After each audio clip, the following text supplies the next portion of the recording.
I want to just remind you all that we're continuing the series that we began in early April with at a time when I think most of our attendees were wondering if they would even be in business in May. As we have pivoted after the HEI this month, we're going outside of normal CPG for a couple of weeks here to talk to folks who have a different perspective on business.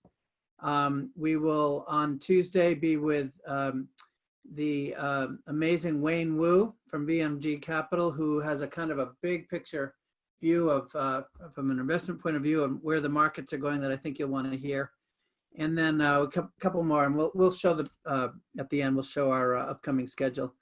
But for today, I am really thrilled to have Danny. He's, you know, there's all kinds of accolades, and you can read and see all these wonderful things. I'm just going to say, this is a man I just adore and respect. He's a real dear friend.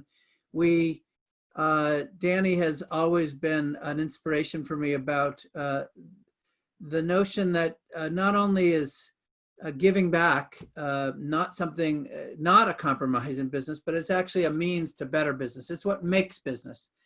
He and I actually met through Share Our Strength, bonded almost at once, and our families have remained close and friendly ever since. And certainly it's been you know, incredible to watch Danny's success. Now, many of us, and particularly now that I see our breakdown of who's on, are wondering and worrying about what's coming next in our businesses, whether our businesses, how to navigate, how to deal with strategy. We're now going to talk to somebody who's had, who just hit literally the brick wall. And you've read and you know, the Union Square Hospitality Group has 18 restaurants that are closed. Danny's been quoted in public as saying they're not even, he doesn't even imagine opening them, at least for sit-down service, until a vaccine comes along. How's that for a timeline? And Shake Shack, of course, has 189 locations. So this is somebody who, many of our nightmares, this guy has lived them and is living them. He had to let 2,000 people go. And is trying to figure out, trying to put the pieces together, talk about transforming strategy. He's literally in the midst of it right this moment. There's so many things to say about Danny. I just want to read you one quote that I yanked.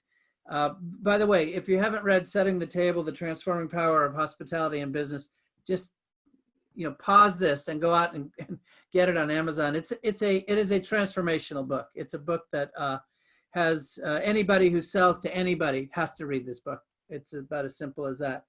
But Danny quoted, and I'm not sure if this was from the book or even where I got it. I took this down years ago when I was introducing you to something. The quote was, "You can't let challenges argue out of doing what you know is the right thing." And of course, that sort of says it all in terms of the current moment that we're in. And I'm going to let you tell your story of overcoming challenges, and particularly bring us up to speed on how the world is looking through your eyes right now. So Danny, thank you for joining and welcome. Gary, can you all hear me? We hear you fine. Good. I'm grateful to you, Gary, and Carlene and Julie for welcoming me, and for all of you who chose to join today. Gary, one of the things you didn't mention is that you and I share a love for tennis, and we've seen a lot of tennis together. You're a much better player than I am, but I think a lot about my own life in tennis. I was really good when I was younger. I was on I played singles on the varsity team in high school, and I don't know what happened. It could have been trying to learn squash or who knows what, but I hit a plateau. And I just never got any better after that. And what I remember is that in order to get better, I would start taking lessons, and the teacher would make these slight adjustments to my grip. And every time they would make the slight adjustments to my grip, it felt so uncomfortable that I just went back to the old way. And especially, I wasn't gonna try out that new grip if I was in a match for sure. But that's exactly when I should have been doing it. Mm-hmm. In other words, the tougher the challenge, we do tend to revert to what we know is safe. But what we know is safe is not always the thing that's going to get us through that challenge. And I do think that there's a little bit of that going on right now. Every one of us is in this moment with absolutely no navigation map whatsoever, because no one ever drew this map for us before.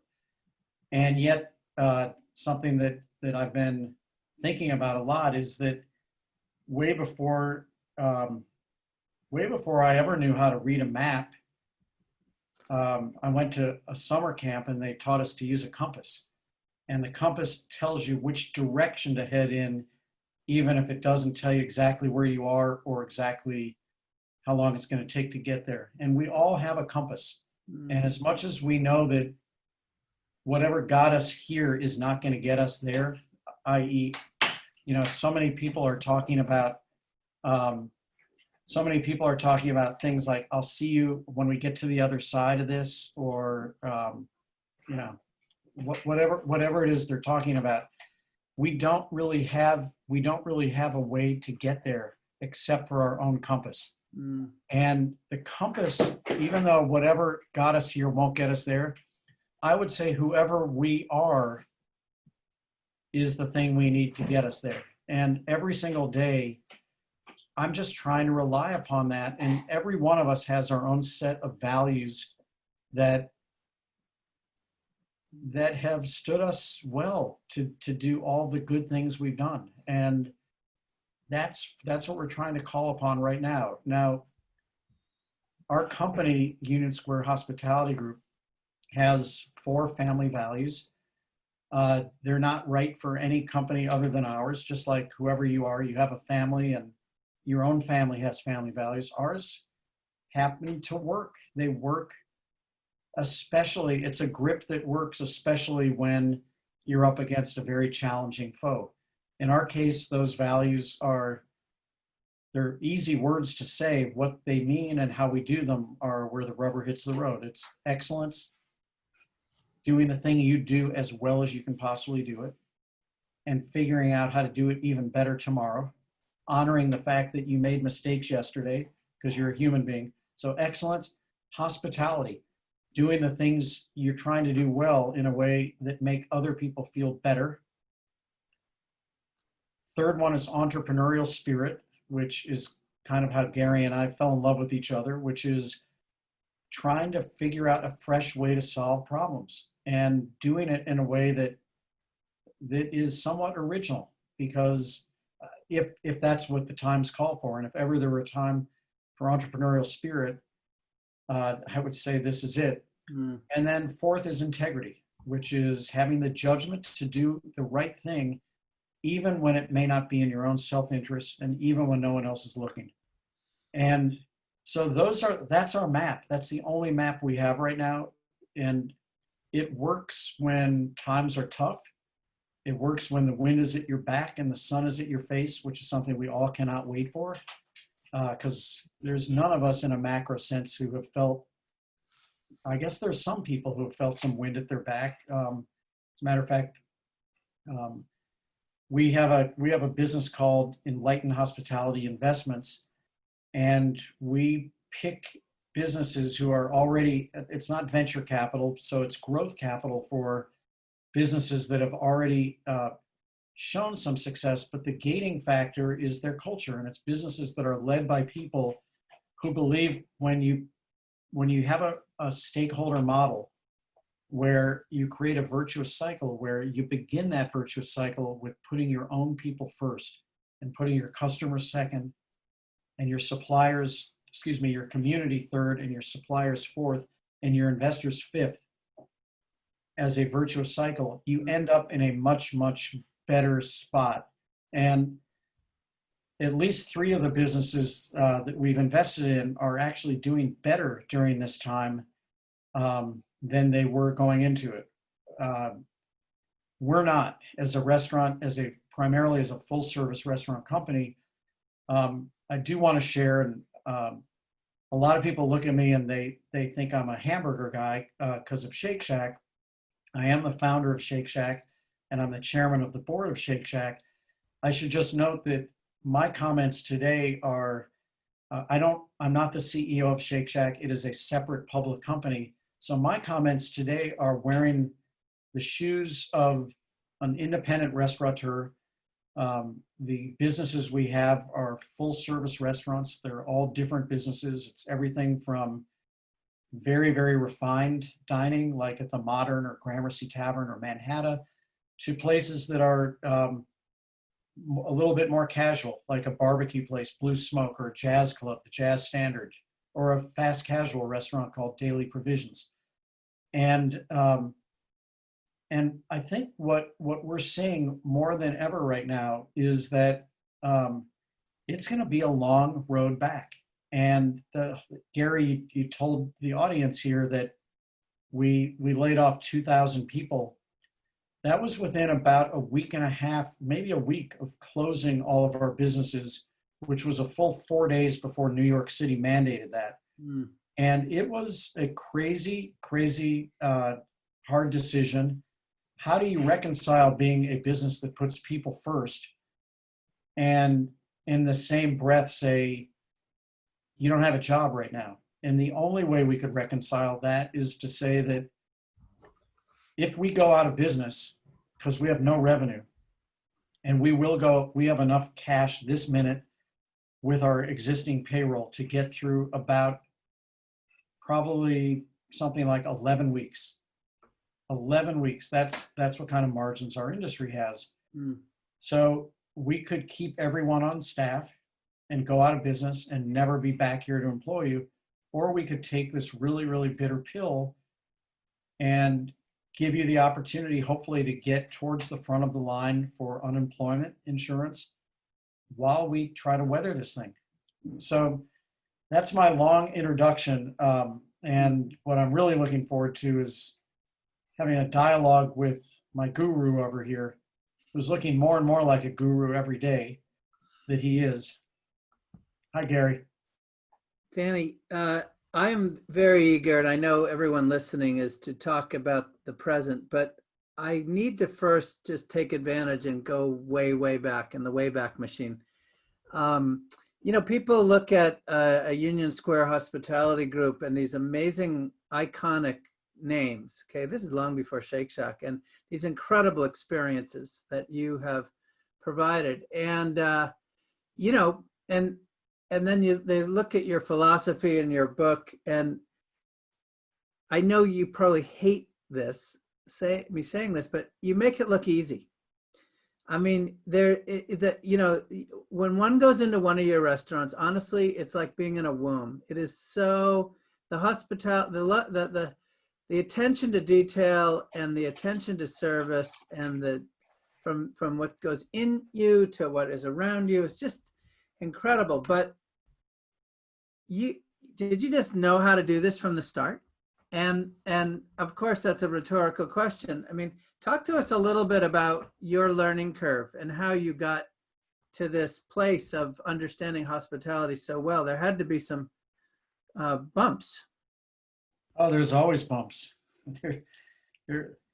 Look, tell us a few bumps. I'll tell you a few stories. People are dying to know that Danny Meyer had some bumps. Oh my God.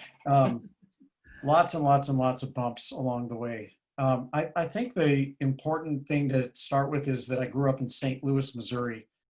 And back at a time, and I was a kid during the 1970s, Watergate, Vietnam, family of 5, so 3 kids. I was the middle kid in a family that grew up in the middle of the country at a time when Missouri was truly a bellwether state. It way before we understood what purple meant or red or blue. One of the things I was really proud about, besides being a St. Louis Cardinals fan, was that Missouri always voted for the person who became president. Mm. And what did that mean? Well, the other thing I should share is that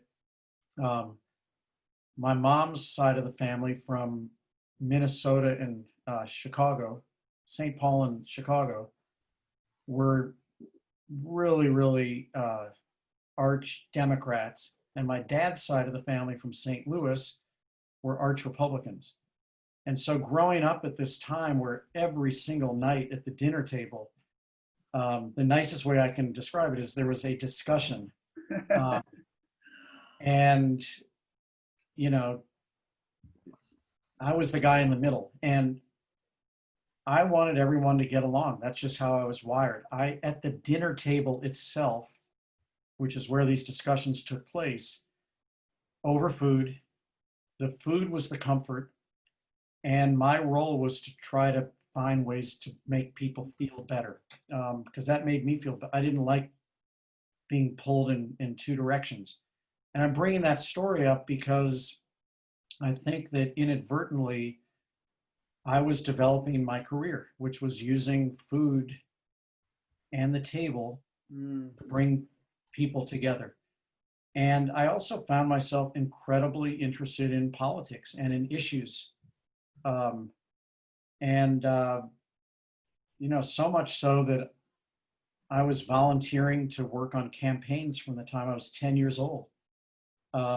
Local campaigns. By the time I was 18, having graduated from high school, my summer job was to go be an intern for our U.S. Senator, Stuart Symington. And I've just always, so hospitality, I think I started thinking of, I felt it, I was in my wiring. I was a tour guide working for my dad, who was in the travel business. And I was the guy that would, at the age of 20, would go to the airport in Rome and pick up all these cranky people who hadn't slept all night. And I would have them for 4 days or 5 days, sometimes 6 days. And I was really well trained to make sure that they all felt better and got along. And I figured out how to take them to the restaurants and the sites that would make them feel good. I didn't know it was hospitality. I thought hospitality was going to our grandparents for Thanksgiving. And so I think that I started naming it for the first time as a business principle when I started becoming a student of the Zagat survey soon after Union Square Cafe opened in 1985.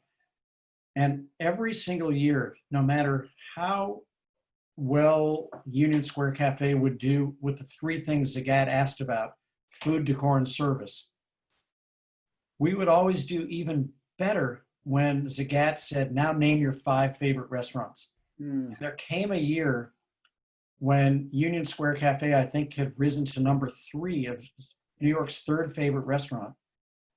And at least 20 restaurants below us had higher scores for food, decor, and service.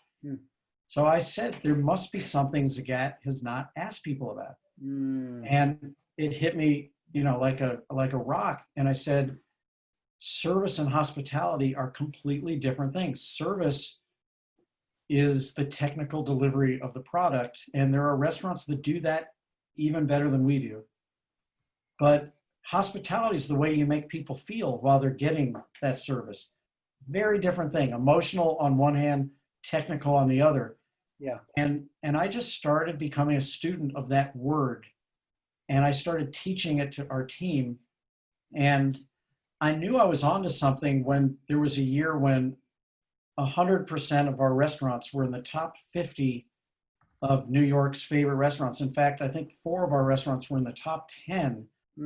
And none of those 4 were in the top 10 for food, decor, or service. Wow. So it's not that I don't want the food, decor, and service to keep getting better, but I think the way you make, like Maya Angelou said so brilliantly, long after people forget what you do or what you say, they're going to remember how you made them feel. Yes. And that is, by the way, I'm going to throw you a big hug right now because we have Stonyfield Farm yogurt in our refrigerator this very minute. And I cannot tell you whether it is in fact the absolute best tasting yogurt on the grocery shelf because I don't try them all. but I can tell you that we buy it because it makes me feel good. And it makes me feel good because I know the ethos that you put into it. I know what the company stands for. Um, it's, it's why I just bought a new Timberland watch. Mhm. It doesn't keep better time than every other watch out there, but I really like the ethos that the company has about how they make people feel. Yeah, I love that you worked your way over there because big theme in the last month. You understand that you saw the demographics of who's here. We got manufacturing and CPG, brands or retailers. That's the majority of the folks on. And store traffic is way the hell down, which also affects the brands. A lot of brands sell to people like you. They're gone. Restaurants or food service is gone. Retail counts are way down. And you heard the strategy is the number one concern. And you put all that together. And this has been the soup that we've been stirring for a month with week after week of these. And what we all keep concluding is that thing that thing that was not in the Zagat survey, that thing that you just described about Stonyfield is sort of, it's how you feel, right? It's not a between the ears thing. It's not features and benefits, to talk to my CPG friends. It's something about the ethos, as you said, or the morals or the principles. And one of the strategies that, speaking of strategy, that we've been recommending to folks is do something in your community. That's a perfect way, right? It's a perfect win-win right now to get sampling. Andrew, I keep invoking this. People are probably tired of this. Andrew Abraham from Orgain had people all over the country nominate healthcare heroes to receive a donation of their shakes. Well, they're now, those healthcare heroes are now giving back. They're Instagramming and thanking, and so it's a win-win-win-win-win. Now, why I'm embellishing and asking all that is that, so at the same time, you're in the restaurant business. You just said it yourself. It's margins. It's so in the early going there, and I'm going to get to the present in just a few moments, but financial bumps. Did you talk to us? I mean, so you have this thing that you're figuring out. You're generous. Your service is good, not ranked the very top. Your food is good, not ranked, but there's something else going on. But were you in a financial success from the get-go? I can't possibly imagine you were, as a restaurateur. Actually, somehow we were. I think it helped that I was paying myself $40,000 a year for the first 3 years. I had been a successful salesman for a handful of years before this, and I put all of my commissions into that company's stock that quintupled during the time I was there. That's what I put into the restaurant. But I have no idea how we were profitable because I was pouring 100%. I didn't know what I was doing, and I was putting all of my money into wine. Fortunately, I was buying really good wines that kept appreciating over time. But I really do not know how we had the cash flow to keep going, but we did. Yeah. And then Gramercy Tavern worked. I opened my second restaurant 10 years later. And then after that, 11 Madison Park and Tabla were a big struggle, actually. As a matter of fact, 11 Madison Park, which became a very, very famous restaurant, it became even more famous after we sold it. Although it had 4 New York Times stars and 3 Michelin stars when we sold it, so it wasn't that bad. Not that bad. But it would have gone out of business. It absolutely would have gone out of business, as its twin restaurant Tabla did go out of business during the Great Recession, had it not been for the accidental luck of creating Shake Shack in Madison Square Park. And I felt so badly about not returning capital to our investors that we gave the business of Shake Shack in Madison Square Park to the shareholders of 11 Madison Park. I don't think I knew that. And the monthly check that Shake Shack was writing to keep 11 Madison Park open was unbelievable. And then when we decided we were going to grow Shake Shack, we bought Shake Shack back from the investors. Wow. And then 11 Madison took off like crazy. Mm. It ultimately became the best restaurant in the world, according to one guide, a restaurant magazine. Mm. And we gave all the investors of 11 Madison Park the opportunity to invest in this new business called Shake Shack. But Tabla went out of business. That was after probably, I think that was in 2010, Tabla went out of business. So it was a 12-year-old restaurant. Mm-hmm. And at this point, I had been in the restaurant business for 25 years and had never closed a restaurant before, Mm-hmm. which I thought there was some shame around, which the thing I learned was the actual shame was keeping it in business at least 2 years longer than I should have. Mm. And the reason that that's where the shame was, not shame, but that's the thing I should have been focused on, is that there was so much loyalty from the team members at Tabla that they were not leaving, even though no one had gotten a raise in 2 years. Mm-hmm. No one had gotten a promotion in 2 years. No one had gotten a performance bonus for 2 years. And I've learned some really important lessons, which is this thing that we all read about, which is if you're going to fail, fail fast. Now, there's something to that. Tabla was a struggle for each one of its 12 or 13 years because it was our biggest restaurant, 283 seats, with the most limited appeal, because as much as New Yorkers would like to believe that they know everything about food, there are many cities in the world that are much more advanced when it comes to Indian flavors and Indian cuisine than New York does. So it was a struggle, but I'm glad we kept it in business for most of those years, because some of our best leaders came out of that business because they had to learn how to squeeze olive oil out of a rock. Yes. And I think learning to succeed in the face of adversity, there's something to that. So I'm a little bit, we've had three restaurants. There will be more. I know that in my career, and because I'm not afraid of it.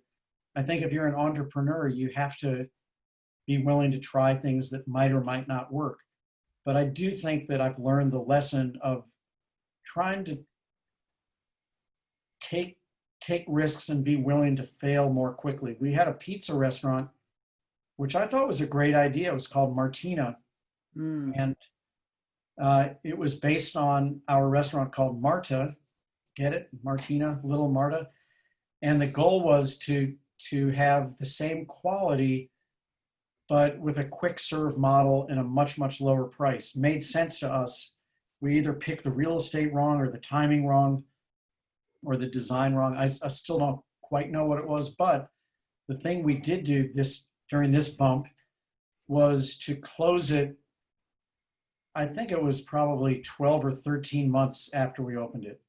And as a result, it allowed us, there's a cost to hanging on to something that's not working, because the cost is to feeding the plants that are flourishing. Yes. And that really deserve to have the fertilizer. Yes. Yeah. Well said.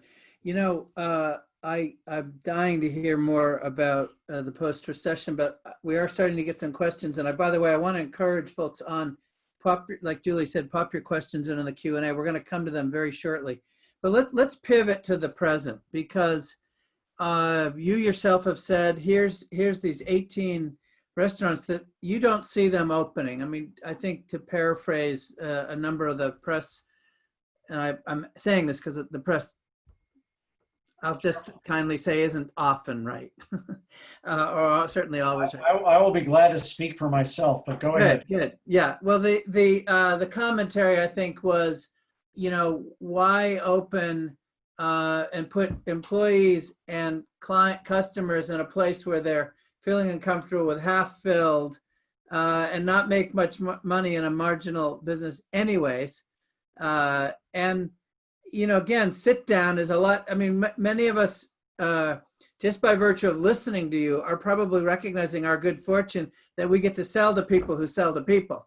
you're on the front line. You are literally, creating spaces. So right now, correct that perception if you want, but really, I want you to speak to this.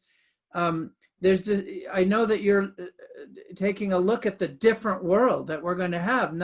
There's the bridge until the vaccine, whenever or whatever, and then of course there's the post-vaccine. But in that bridge, you're starting to explore, like the Sweet Green guys did, much more, of a pivot to takeout. And how are you doing that? You don't have employees.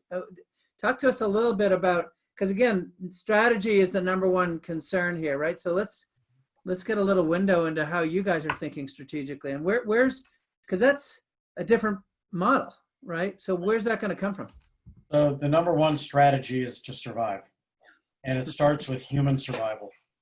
And we've had stories, just like I'm sure many, many of you have had, where we know lots of people, sadly, who have had the virus, and we know colleagues, former colleagues, relatives of colleagues who have passed away.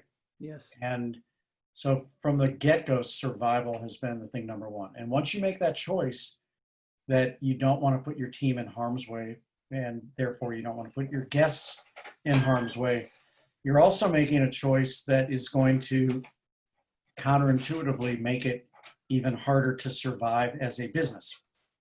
So it's reconciling those two things. So it is true that the thing that we usually rely on to get us out of these messes, whether it was, whether it's recessions that I've lived through, 1987, 1991, 1992, 2001 with 9/11, on top of people not wanting to come to New York for quite a while. Hurricane Sandy, where we had to close for several. Each time you go like, this is the hardest thing I've ever lived through, because it's the only time you've ever lived through that thing. I promise you, this is the hardest thing I've ever lived through. And I'm gathering it's the same for most of you as well. But in our business, the very thing that we've been able to rely upon is that the root of the word hospitality is hope. And we act by bringing people together. We actually are part of the solution. So after 9/11, for at least 2 weeks, people were both afraid to go out in New York. You could still smell this for 8 weeks. You could smell the burning rubble for 8 weeks after that. And even if you weren't afraid to go out, you didn't want to be seen having a good time, because the whole city was grieving. And the restaurant business, about 2 weeks into this, was really, really part of the CPR for the city to revive it, because we could bring people being with people is the cure. It really is the cure. In this case, what we're dealing with right now, we're kind of throwing up our hands and going like, the very thing we do is the very most dangerous thing you can do, which is bringing people together. So strategy. The strategy starts with survival. And so it's true. I have said that I have almost no interest whatsoever in a bridge to reopening. If what reopening means, and I have a real tough time with that word, because almost anything sounds like we're going to go back to how we used to do business. And my biggest strategy is, this thing has broken everything, so why don't we break everything while we're at it? It's kind of like in New York, this really weird thing that the way they finally got the sound of buses to be less obnoxious was to add sound to the bus that canceled out the sound. And so if this thing is breaking us, let's just go break it right back. And we're using this opportunity to look at all the ways that our business was broken anyway. In our industry, it's inexcusable to say that we put in all these hours and hire all these people and buy so much product from fantastic producers and growers. And at the end of the day, the people who work in our industry cannot make the kind of living that they should make. And that the people in doing the employing are not making the kind of margins they should make. And we're looking at all of those things and saying, great, if we just got broke, let's break the whole system ourselves and let's use this time to fix it. Now, that said, we're watching, this virus has moved through the world and through geographies at very different paces and at very different depths. There's no question that New York wins the prize for being the coronavirus capital of the world, which sucks, but that's what it is. But there are places that that are already starting to open their doors. We don't know how to do that in a safe way that involves filling anything less than 90% of our dining room without losing money, or 80% of our dining. And if you fill more than 50% of your dining room and not everyone's in masks and not everyone's having their temperature taken, you're going to just lose money doing the thing that isn't actually you. And so that's what I said, and that's what I meant. And so what we are trying to do is to flex all of our entrepreneurial muscles, understand what is the food that people are craving from each one of our businesses, and how can we safely cook that food, and how can we safely get that food into your hands, even if you're not coming into our restaurants? And can we do it profitably so that one by one, we can reemploy people? If it's not profitable, we can't reemploy people. So that's where I am right now. Yeah, it's a puzzle. When I was on the board of Sweetgreen, I alluded to this. We launched this idea of these outposts because we realized it was $1.5 million every time you wanted to open a unit. And so right away you are, under this cash flow boulder. And why not think of the units as commissaries that could then send product out? And of course, we partnered with WeWork, and now that's saving the business, right? Getting and Was that your idea? Well, I was involved with it. Yeah. Mm-hmm. Yeah. That was a really good one. Yeah. Yeah. No, they credit. Yeah, it was a group thing, but we, now, of course, what people are discovering is just how much you can get at home, right? So when you talk about flexing your entrepreneurial muscle, there's an invitation, right? But obviously, between your chefs who are used to doing it one way and that consumer wanting it another, there's a hell of a lot. That's where it just, if there's anything that I'm enjoying during this time, besides family dinner, which is good, it's thinking completely differently and getting into a completely different mindset. Yeah. And you just said it, because consumers are thinking differently. Chefs in a full service restaurant are thinking about where we were. And where we were was that 4 people would go out and they would look at all these different possibilities on the menu, and they would decide what they wanted for themselves, what they might want to share. I've seen this happen where tables negotiate. Wait, you can't order that because she already ordered it. Yeah. And so you end up with 4 different appetizers, 4 different main courses, 3 things for the table to share. And the plates come and they're beautiful with tweezers and this and that. And that has absolutely nothing to do with what consumers want right now. Right. Zero to do with it. Consumers want a hug. They want it to be delicious. They want it to be comfortable. They want it to be for the family. They don't want you touching it. They are happy if there are leftovers for tomorrow. They want to know what to do with those leftovers. They don't want to they don't want frequent visits anywhere.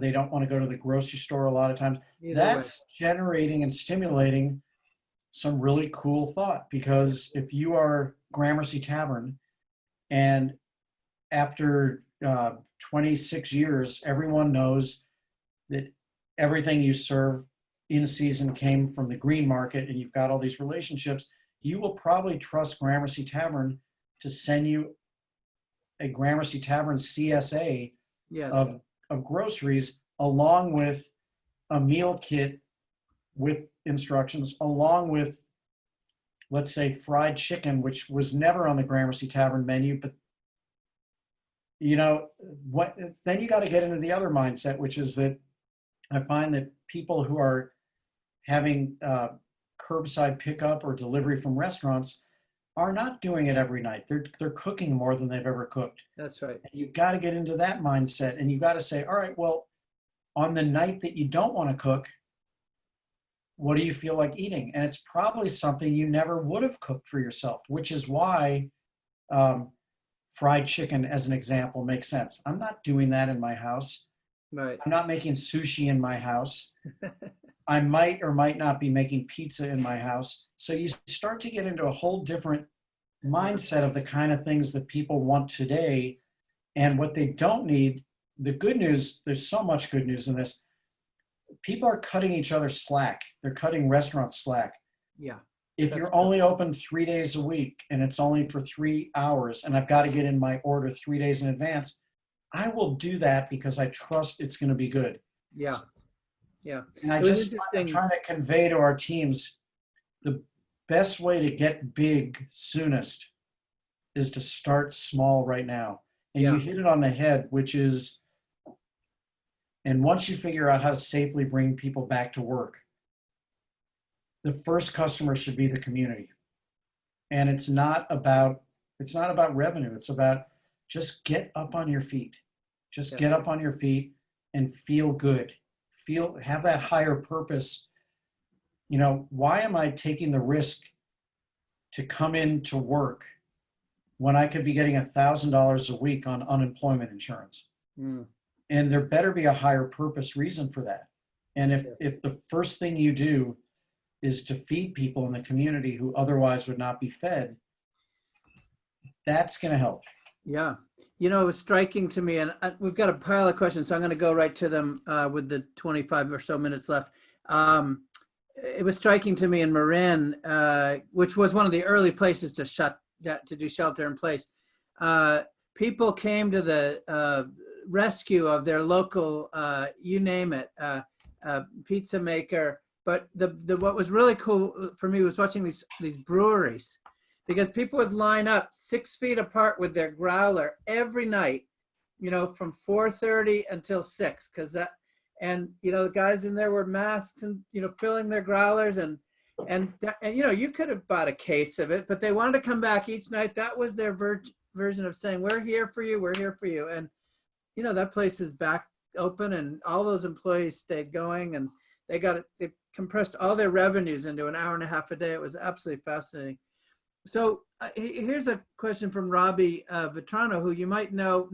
Robbie was involved with Naked Pizza down in New Orleans. And he says, and I think you're speaking to this, but let me read it. From New Orleans, where the decline of restaurants and hospitality is especially devastating, as it represents about 30% of our economy, what are the mission critical items restaurants must address to become more resilient? What are you prioritizing? Product development beyond on-premise service, livable wages, employee development, et cetera. What are your priorities? I think you just spoke to a couple, but any more you want to add to Robbie? Well, Robbie, I would say we've been trying to learn a lot of lessons from your city because you went through Katrina. And, you know, one of the early conversations that I had during the quarantine was with Mitch Landrieu to ask the question and say, what did you do? Because you had to take care of out of work people, and you had to find a way to rebuild restaurants that had been damaged, and you had to find a way to make it feel safe for people to come back and visit. Like New Orleans, New York absolutely relies upon tourism. And you know, I guess if there were one thing with Katrina that you didn't have to think about was, did I actually feel okay getting on an airplane, which I did. I wasn't sure what I was going to find. And I went down to New Orleans pretty early with Share Our Strength. But I feel like you know a lot more about this than we do, actually. What does it take for a city to be resilient? I do think that some cities inherently are resilient. And I think New Orleans is one of them. I don't think that many people are in New Orleans by accident. I think it's a choice to have either chosen to live there or chosen not to leave there, because it's a city that has faced so much natural adversity over time. And I think New York is a similar place where the people who chose to live there made a conscious choice saying, we want to live cheek to jowl with people, crammed in like sardines, which is obviously why our city's having a tough time right now. But there is an implicit resilience in both of those choices. And we are not going to be outdone by this. This is not the thing that is going to end the world. It's going to change the way we do things, some of our habits. It's going to change some things for the better. I started off my day this morning, and I'm going to try to answer one thing. I started off my day with something that I do now once a week, which is a small group of 8 people. We only have 75 people on our team right now. March 13th, we had 2,400. And so 8 of us or so out of the 75 have a cup of coffee together on Zoom for an hour. And we don't talk about business. We just talk about what it feels like to be alive right now, because this moment we are all living history right now. And and the thing I did right before this was to have another thing we do every Thursday afternoon, which is everyone who was once employed in our company and now isn't. I wanted to ask you, talk about that, will you? Because a couple of the questions are asking about keeping your staff in the know. So talk about that. Well, we had an early expression, which is stay safe, stay at home, and stay in contact. And the communication part is probably the biggest thing that I've learned. I feel like I've always known that, but we all know that when morale is down in our company, and every one of us has had ups and downs morale-wise in any business we've led, but whenever it's down, if you ask 100% of the people what's wrong, they'll say, well, we don't communicate the way we used to. And what they're basically saying is, it feels like things are happening to me because you didn't let me know. And so, yeah, we do that. We have something every Thursday afternoon for 1 hour. It's a big Zoom call. I think today we had over 300 people. So that's a whole lot of people not tuning in, but it's an opportunity to remind people that we have an updated employee resource page, which I'm incredibly proud of. We've let people see what kind of support there is emotionally that's available, what kind of support there is to help people with finding new jobs, we have a whole part on that where we invite alumni of our company back to host their own Zoom calls. We have every type of social, professional development courses they can take. Some are free, most are free. And the thing I'm probably most proud about is that we launched an employee relief fund within about a week of laying off everybody. And today I just learned that we have granted out over $1 million to over 1,000 people. Wow. And it just feels, if you're gonna be in the business of having unemployed all these people, you may as well be the best unemployer you can possibly be. And that money, what's the source of those funds? The very, very first thing I did was to give my salary to it. That was an easy thing. Then the next thing was to... You did the wine auction, right? Well, that was one of the last things, but we sold gift cards to all of our restaurants for a week, giving 100% of the revenue. Wow. It's about $300,000. We've had 3 different online auctions, one of which was a wine auction. And we've had some really generous people, foundations. We just got a gift yesterday of $100,000 from a foundation. Wow.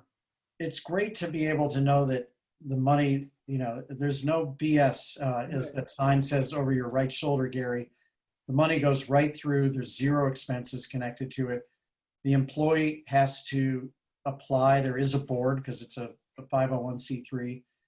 And the application red tape is 0. It's basically show us the bill. It has to be for rent, or groceries, or I forget what the third category is, but Mm. look, that's Real need, real stuff. Yeah.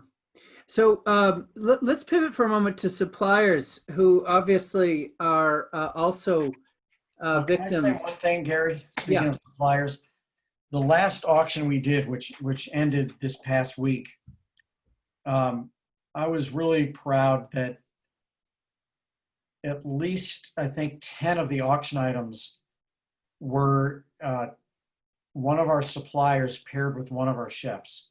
Oh man. And all of the money we raised from those items, and there were chefs giving cooking classes with that supplier's goods. Wow. All of those monies went to the supplier. Wow. So that felt good. Well, I was going to say, there's the direct employees, and then there's all of the, I mean, where do we start, right? Endless ingredients. So the question from Taryn is, how are you engaging with current and potential new suppliers to work through new solutions? Do you think that other restaurant leaders and operators will be open to collaborating on new solutions? And it can be because it can be a tough time to approach them when so many are in this kind of survival mode. Well, it can be a tough time for either side of that equation to Yes. Yes. approach one another because everyone's hurting. But I think it's a great idea because everybody's on the same team here. Everybody's trying to get out of this, and 1 + 1 can equal 3. And I think chefs have time on their hands right now. Cooks have time on their hands. Bartenders have time on their hands. And if there's a way to use digital marketing and everybody now knows how to use Zoom, if there's a way to do virtual cooking classes or cocktail parties or how to grow something, or Definitely. people have time on their hands to learn. And I think that there are absolutely ways to do that. And everybody's looking for content. So if a supplier has the content and what they're lacking is the celebrity chef to use, even if you can't buy it, you can promote it and then put it into the marketplace and sell that product online. Yes. We're finding with, let's see, I was recently had the opportunity to talk to someone from Williams-Sonoma who's apparently doing pretty well right now because people are cooking at home more than ever. Yeah. But they need food products in order to sell their housewares. So we all need each other. All right. Did you just hear that, suppliers? Williams-Sonoma, write that down. I have 3 companies right this second. I love that expression about, we're all in it. Lily Tomlin has this great line. She says, we're all in it alone, So here's an anonymous question on a pivot. Do you think the impacts of months and months of all this distancing, which to your point could be many, many more months, will change the face of hospitality even after the risk of COVID is gone? I do. I think that, well, here's an example. I said I'm not talking about Shake Shack, but one example I can talk about is that the minute that that this happened, Shake Shack stopped serving anybody in its restaurants and immediately pivoted to a curbside pickup or delivery model. Yeah. And something that I always said we are never going to, by the way, that's the stupidest word to ever use, is never. I said we will never have a drive-through at Shake Shack because Shake Shack, unlike fast food, is about bringing people together, not getting people. Right. Exactly what you cannot do right now. And I will tell you that I'm already thinking about how I just think that people are going to continue to eat and they're going to continue to care about where their food came from. I don't think that's going to change. And they're going to continue to care about how people and plants and animals are treated, but they don't want to have to get sick or worry about getting sick in the process. And so I think you're going to see drive-throughs. I think people feel very safe in their cars. And I think you're going to see pickup windows, even in restaurants where you never thought you would see that. Yeah. I just think that the good news is that it's not, I don't see people going back and saying, I no longer care about how my food was grown or how the animal was raised. Absolutely. I That's the do silver think lining. that the way we get you that food is going to change. I don't think you're going to see massive menus with hundreds of items. Yeah. I don't think you're going to see, the Instagram generation, I think, largely accelerated the sharing small bites trend, because the more experiences I can have per 2-hour visit to a restaurant, or the more photos I can post, so I can basically tell my friends, don't you wish you were here? Yeah. I think you're gonna see a lot less of that, because I don't think people want to be eating off each other's plates, Yeah. at least in the near term. But They want to be where they are, not there. yeah, people do want to be with people. And, I was speaking to a restaurateur yesterday, and he's laid off 100% of his team because he wants to live to see another day. And he's very hopeful he will live to see another day, because he said, you know what you cannot do on Zoom? And I said, yes, Zoom does not allow 3 of your 5 senses, taste, smell, and feel. He said, yeah, but that's not what I mean. He said, the thing you cannot do on Zoom that people will always crave is to spontaneously see and be seen. And he said, mark my words, it will come back, because when people come to the restaurant, they're not just there for the food. They're not just there for the people they're with. They're there to look at all the other people and make sure all the other people see them. And that will never happen on Zoom. Trevor is asking, what's your take on ghost kitchens and how those might play into the future? My take is that they might play into the future. I think, there's a couple kinds of ghost kitchens. There's the ghost kitchen, which is essentially just a new word for commissary, which is to say, if I want to get back in business, and I feel like the safest way to do that is to have one kitchen, and I have a commissary, which we do, called Union Square Events, and that commissary could cook the food for Union Square Cafe and Blue Smoke, and you have it delivered, and you don't really know or care in which kitchen it got cooked. That's one version. But another version, which we were hearing about even before this, which will be accelerated, is the kind that says, we have built out a kitchen in an inexpensive part of town, and we're going to sublease you kitchen space alongside of 5 or 6 other brands. And you have your own digital ordering platform, or you might be on our platform, or you might be on some aggregated last mile delivery company platform. And that's a good deal for you, because you don't have to go build out your own restaurant. And in theory, that could be a good thing. And that could be something that could work right now, except when you have one outbreak of someone who's got a virus in there, because the fingers will start. It's not my brand that started. It's not my brand that delivered it. And, that's why I say it could work. And in theory, it does make sense. But I think at a time when people are going to expect the places they buy their food from to be absolutely trustworthy from a safety standpoint, anything where you've got 2 steps between you and the food that got cooked is suspect. Yeah. Well, the last question that I have is a bit contrarian, but I think it's an important one because obviously a debate going on in our country, and I'd love you to respond to this because it's counter to what you just said. This is from Anya. Previously, we were waiting for a curve to flatten, and it turned into finding the cure or a vaccine.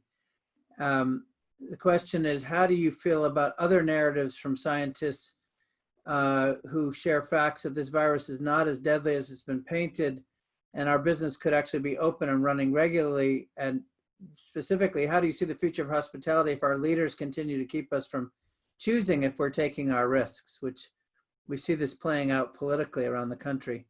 Yeah, I don't think that's a contrary question. I think it's a really, really important question. Yeah. And it's something that I would like to see a lot more transparency over, which is this I don't know the page I can go to where in an updated, like to the moment, there's a database that shows me based on where I am right now in the country. Tell me age group by age group, gender by gender, ethnicity by ethnicity. Tell me what the fatality rate is. Yes. Per all of those populations. Right. We don't know the denominator. Yeah. If I knew that, if I knew that the mortality rate is even higher for the flu than it is for someone in their 20s or 30s to COVID, and it were politically correct to actually know that and to talk about that, I might feel absolutely great about carting people at the door and saying, I'm sorry, but you're too old to get in. I mean, how many of us were told at the door we were too young to get in? But no one's having those conversations. And I think that there's something very fair to have about that. Yeah. It's fascinating because there's a whole wave of, I know at maternity wards where they're testing, they're finding incredibly high percentages of young moms testing positive for the virus, but with no symptoms. So yeah, I agree. We don't have a very good handle on this, but the point is, it's up to individual businesses to make the decision based on the data facts that you've got at your disposal. So, but it does presuppose that there is real up to the minute data, and yeah, absent that, we're kind of all yeah. Well, we know in climate and environment and in agriculture, we've been living in a bit of a fact-free zone for a while, but we won't go off into that right at this late hour. Danny, as is my tradition here, I like to play back some of the themes, and let me know what I might have gotten wrong here. There's been so many, there's no way I got them all, but let me just take a couple minutes, then ask you to any closing words. I love that, your beginning, there's no we have no navigation map, but we know that safe is not the way. Playing it safe isn't gonna move us forward. We all have a compass, and whoever we are is what we got to get us there. I just think that's so powerful and important. And the number of people who checked off the strategy box, I mean, that is such a powerful arrow in your quiver. I loved the story that the thing that probably was winning you the most acclaim was the thing that wasn't being measured or evaluated by the leading rating agency. In your four-part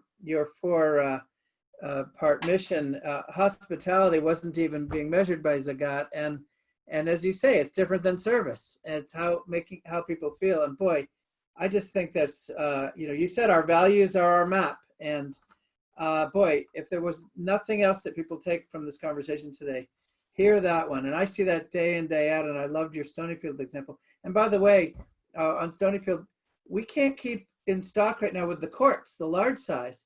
The first product we made in 1983. All the new innovations, but it's the large size. Why? Because people are home, they're looking for, and we're feeding them cooking strategy suggestions. It's we've been using the plain in the big quart on our baked potatoes. Yeah, it's a 37-year, Sour 36-year-old cream. product. Samuel's first product. From your very beginning, using the food and the table to bring people together, and but